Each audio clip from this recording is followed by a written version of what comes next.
C'était quand même mieux avant.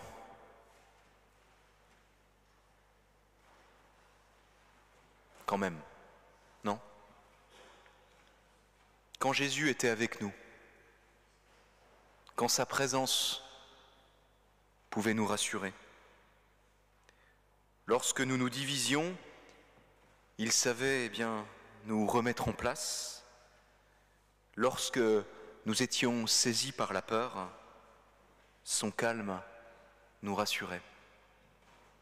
Lorsque nous paniquions au point de risquer de nous noyer, il savait nous tendre la main. Lorsque nous avions oublié les provisions pour nourrir la foule, il savait se débrouiller pour trouver une solution pour nourrir tout le monde.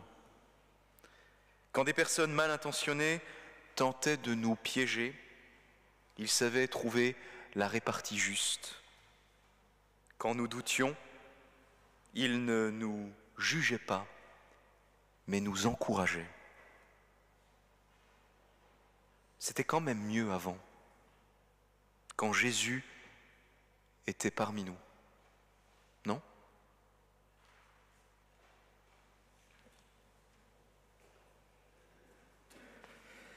Oui, c'était mieux avant, quand nos paroisses étaient pleines de rires d'enfants, de paroissiens engagés, de conseillers fidèles, de donateurs nombreux et généreux.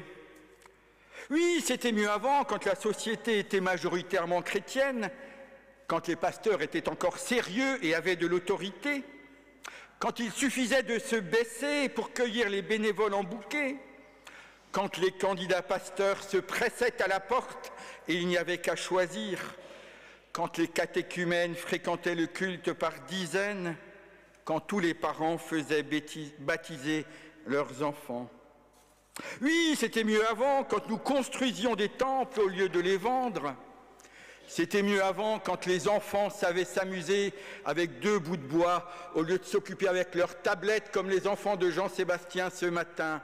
C'est un seul, oui. C'était mieux avant, quand on mangeait sainement la nourriture du paysan du coin au lieu de cette saloperie ultra transformée. C'était mieux avant, quand les hommes étaient de vrais hommes, les femmes de vraies femmes, les enfants de vrais enfants. C'était mieux avant quand même, quand les adolescents étaient encore des enfants, quand ils respectaient leurs parents et leurs enseignants et ne s'entretuaient pas à la sortie des collèges. Heureusement, chers frères et sœurs, vous êtes là, vous ce matin. Vous êtes et nous sommes les derniers survivants d'une époque et d'une civilisation en voie de disparition. Mais c'était quand même tellement mieux avant. Alors j'espère que vous aussi, vous n'allez pas disparaître non plus. C'était la crainte de Jean-Sébastien tout à l'heure, lorsqu'il a tenté de vous retenir et de retenir le monde d'hier en fermant la porte. Mais nous pouvons nous demander, si nous fermons nos portes, n'est-ce pas que, comme les disciples, nous nous réfugions dans les souvenirs du temps passé, avec le sentiment que Dieu nous aurait abandonnés. Comme les disciples se sentaient abandonnés depuis Vendredi Saint, et puis encore le jour de Pâques, le tombeau était vide. Si nous fermons nos portes, n'est-ce pas parce que nous avons peur que Dieu ne s'échappe et que nous essaierions de vouloir le retenir? Comment vivre avec le sentiment de l'absence de Dieu? Moi, je crois qu'il faut essayer d'oublier cette question. Dieu est peut-être comme le chat de Schrödinger. Est-ce que vous savez ce que c'est le chat de Schrödinger? Oui, c'est absolument horrible quand on décortique la réalité de ce que c'est le chat de Schrödinger. Bref, ce chat de Schrödinger, ce qui compte, ce n'est pas de savoir si la porte est ouverte ou fermée. Dieu est-il mort? Dieu est-il vivant? Dieu est-il présent? Dieu est-il absent? Ce qui compte, c'est la réalité de ce que je crois. Une porte fermée ou ouverte ne va pas empêcher Dieu d'être parmi nous. Regardez les disciples. La porte était fermée, ils étaient apeurés, et pourtant voici que Jésus était parmi eux. Nous ne pouvons jamais savoir quand Dieu se rendra présent, ni où il se rendra présent. Le théologien Joseph Moin disait dans une belle formule « Le paradoxe de la religion chrétienne, par lequel elle se distingue de toutes les autres religions, c'est d'être l'institution d'une absence. » L'institution d'une absence, ça claque, hein? L'institution d'une absence. Et nous vivons avec cette absence-présence de Dieu.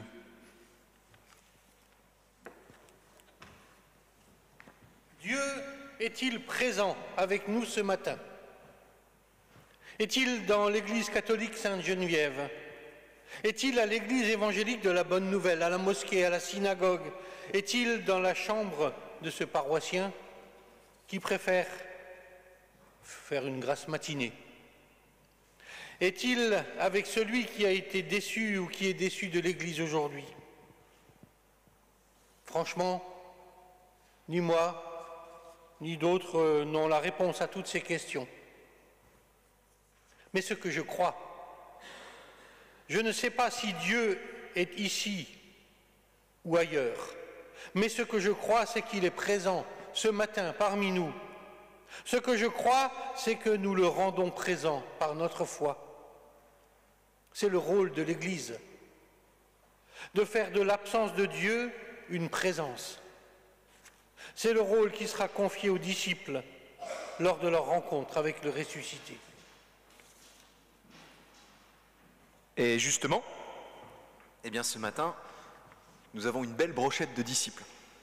28 personnes, moins quelques excusés, ont choisi de s'engager pour faire de l'absence de Dieu une présence de Dieu. 28 conseillers ont eu le courage de ne pas se replier sur le « c'était mieux avant ». C'était mieux avant quand il y avait de nombreuses paroisses protestantes à Mulhouse, quand on en baptisait au lieu d'en détruire, quand chacun était chez soi, quand on n'avait pas besoin d'abandonner son chez-soi pour aller chez l'autre. 28 conseillers ont accepté de s'impliquer pour construire une communauté témoin du Christ. Une communauté faite non pas de murs et de clochers, mais de chair et de sang, d'amitié et de solidarité, de fraternité et de convivialité. 28 conseillers se sont présentés devant vous à l'élection, courageusement, pour constituer le conseil commun de la dynamique. Je crois que c'est l'Esprit Saint qui nous a donné le courage de nous libérer des murs, autrement dit, de la tentation de la continuité. C'est joli ce que tu dis, Joachim, mais là je m'adresse aux conseillers qui sont ici, qui vont être installés. Savez-vous à quoi vous vous êtes engagés? Et puis je me demande, est-ce qu'ils en seront capables? Est-ce que tu crois qu'ils sont assez croyants? Est-ce que tu crois qu'ils sont assez forts et courageux pour affronter les critiques de tout le monde? Parce qu'on n'en fait jamais assez. Est-ce que tu penses qu'ils seront assez intelligents, assez bons théologiens? Est-ce qu'ils seront assez disponibles? Est-ce que tu penses qu'ils sont assez compétents, nos 28 conseillers là? Mais est-ce que tu penses que les 11 disciples planqués là dans leur chambre, pour la plupart anciens ouvriers de la mer, avec à peu près aussi bon caractère que les habitants de l'irréductible village gaulois d'Astérix et Obélix, tu penses qu'ils étaient capables, eux, assez croyants, assez forts, assez courageux, assez intelligents, assez généreux, assez disponibles, assez compétents? Est-ce que tu crois que Jésus a demandé un CV avant de les embaucher? Est-ce que tu penses qu'il leur a fait faire un entretien d'embauche? Le jour après Pâques, regarde-les, ils sont juste craintifs, désespérés, pleins de doutes. Et tout au long de l'évangile, ils ont fort capoté, quoi. Hein. Et pourtant, c'est ces gens-là que Jésus va envoyer en mission. C'est ces capoteux-là. Au cœur de leur détresse, de leur fragilité, Jésus leur est apparu. Et il est dit qu'il leur a soufflé dessus. Attends, mais Francis, Non mais c'est absolument génial ça. Alors, du coup, nous aussi, on va leur souffler dessus tout à l'heure. On va les transformer en super disciples, nos conseillers alors. Trop bien. Pas tout à fait, c'est de la théologie. Le souffle de Jésus, ce n'est pas juste un geste physique magique. Le souffle, ça dit plus que cela. Le souffle, le terme employé en tout cas dans la Bible, est un mot que l'on ne trouve que 2 fois dans cette Bible, au moment de l'apparition du ressuscité et à un seul autre endroit. Là, c'est une question pour vous, parce qu'il faut que vous goûtiez un peu. Alors, je sais qu'il y en a. À quel moment on souffle? Dans la Genèse, au chapitre 2, le verset 7, je sais ce que vous vouliez dire. Il est dit, Dieu souffla dans ses narines un souffle de vie, et l'homme devint un être vivant. C'est le même souffle. Comme la création à l'origine est complétée par un souffle de Dieu, la nouvelle création est complétée par un souffle qui provient de celui qui vient de Dieu et qui fonde la nouvelle création, Jésus. Avoir peur, se renfermer, fermer les portes, vivre dans les regrets du monde d'avant, c'est comme s'arrêter au vendredi saint. C'est le monde sans Dieu. C'est Jésus et la foi chrétienne sans la résurrection. C'est le monde sans souffle. Ce souffle nous dit aussi que nos conseillers ne vont pas s'engager sur la base de leur propre force, sur leur bonne volonté. Ils vont s'engager avec le secours de l'Esprit Saint. C'est lui qui agira en eux. C'est par eux que l'Esprit Saint agira. Conseiller,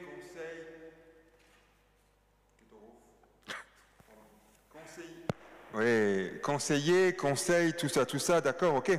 Mais ça va être quoi leur rôle? À quoi ils vont servir? Et puis d'ailleurs, c'est quoi un conseiller presbytéral, paroissial? Ça sert à quoi? C'est quoi? Qu'est-ce que Jésus, à part leur souffler dessus, a dit à ses disciples?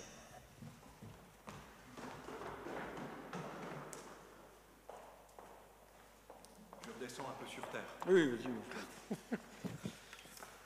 Il a dit 2 choses. La paix soit avec vous, et à qui vous remettrez ses péchés, ils seront remis. À qui vous maintiendrez ses péchés, ils seront maintenus.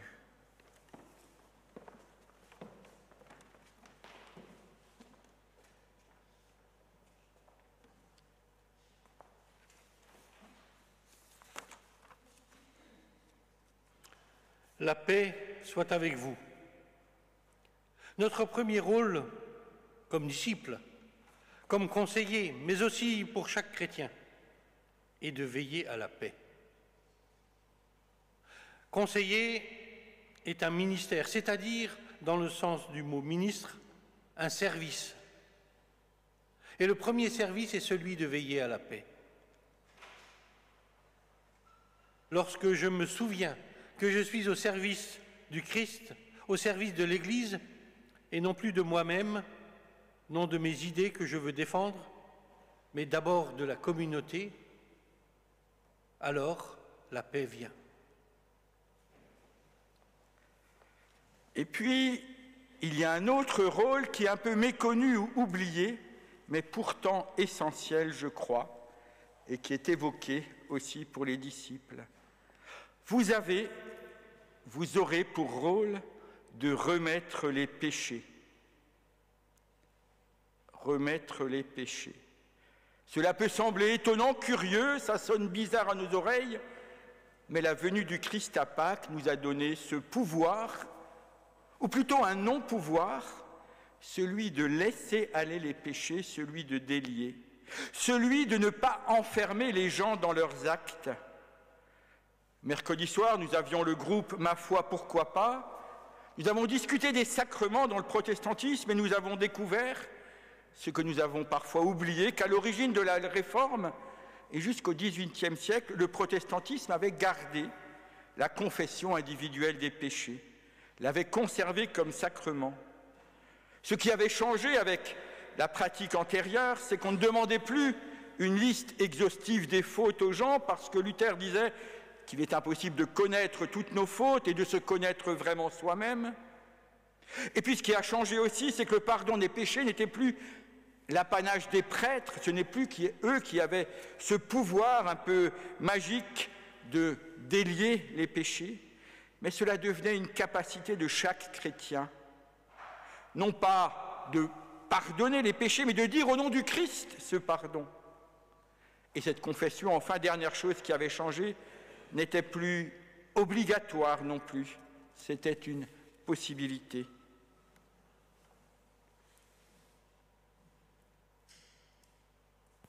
Et en fait, délier l'autre, c'est aussi ne pas l'enfermer dans ses actes, c'est délier les gens du sentiment de leur péché.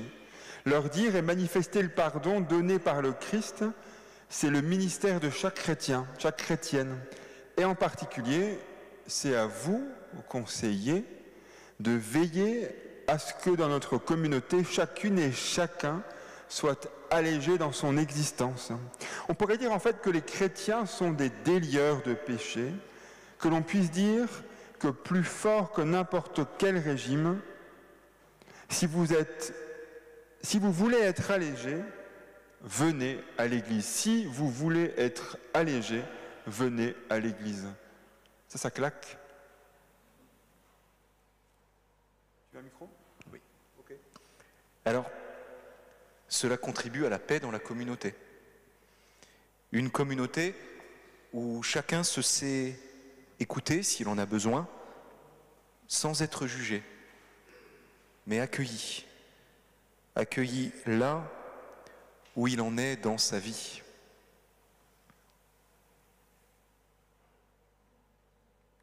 Chers conseillers, avec toute la communauté, c'est ce ministère auquel vous vous engagez. D'abord, celui de l'unité, de paix, de la paix, de l'écoute et de l'attention à chacun.